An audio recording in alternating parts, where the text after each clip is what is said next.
What's up, guys? So today I'm going to be showcasing my new slide, Tuffslide. I finished this like maybe half a week ago, a couple days ago probably, but I never showcased it. So yeah, let's go.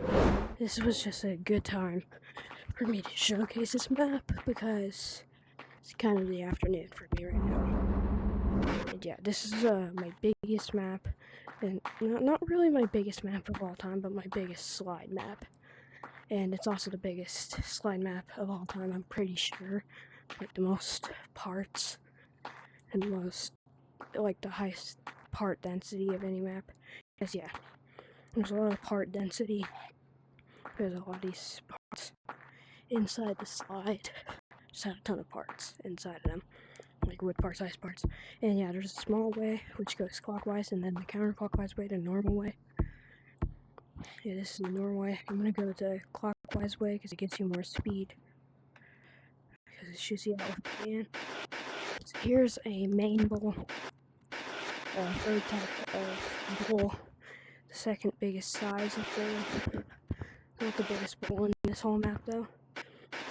And yeah, there's a spectrum for bowls, like mini bowls, which are made with tiny ice, normal bowls, which are made with medium ice, and then main bowls, which are usually the main bowl of the slide, which are made with big ice pieces, and then mega bowls, which are made with 2 big ice pieces per part.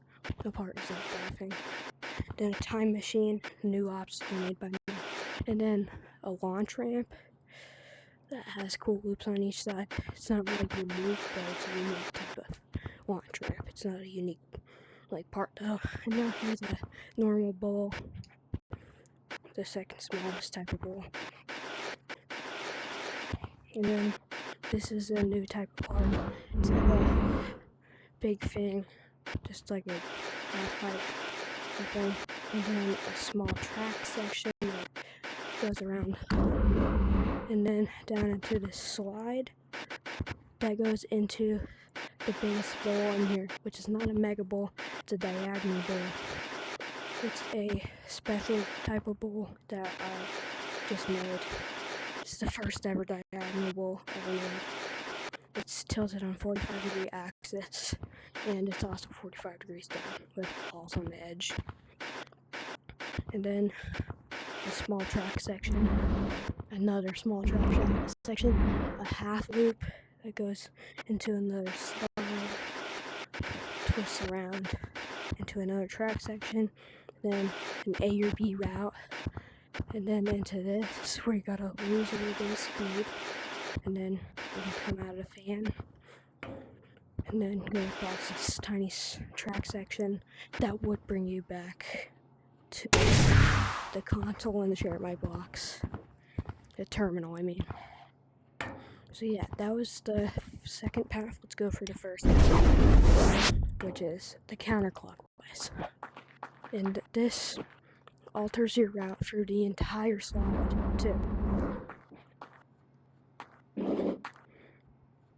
The reason it alters your route is it makes you go slightly to the left on every obstacle, except the fan obstacles, which reset it. But if there was no fan obstacles, it would do that for the whole slide, which that's what I meant to do with the counterclockwise and clockwise routes. I just wanted to do something kind of complex, but I had to put fans to make the slide actually work for some parts. And yeah, clockwise and counterclockwise route, you can see the vent. And the main bowl is a pretty good part. Yeah, see, it alters your route quite a bit, and yeah, you can fall out. So that's why route you fall out less. That's why it's my favorite route. And here's just a look at it from a big monkey. You can see all the individual parts.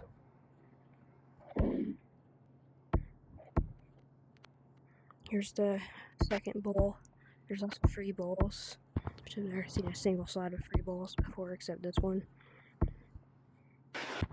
And a lot of these things you can actually ride as a big monkey too, like the main bowl or the 45 45-degree bowl. See, the 45-degree bowl is much bigger, even from like two perspectives. When the main bowl is closer, the diagonal bowl still looks bigger.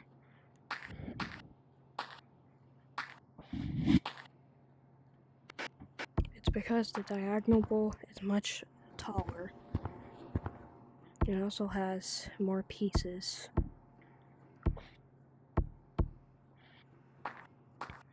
All the parts look really cool when you go from the front and just see it. And there's these cool viewing decks around. And yes, this is the max amount of green parts almost. There's almost no green parts left. Yeah, this is the whole showcase.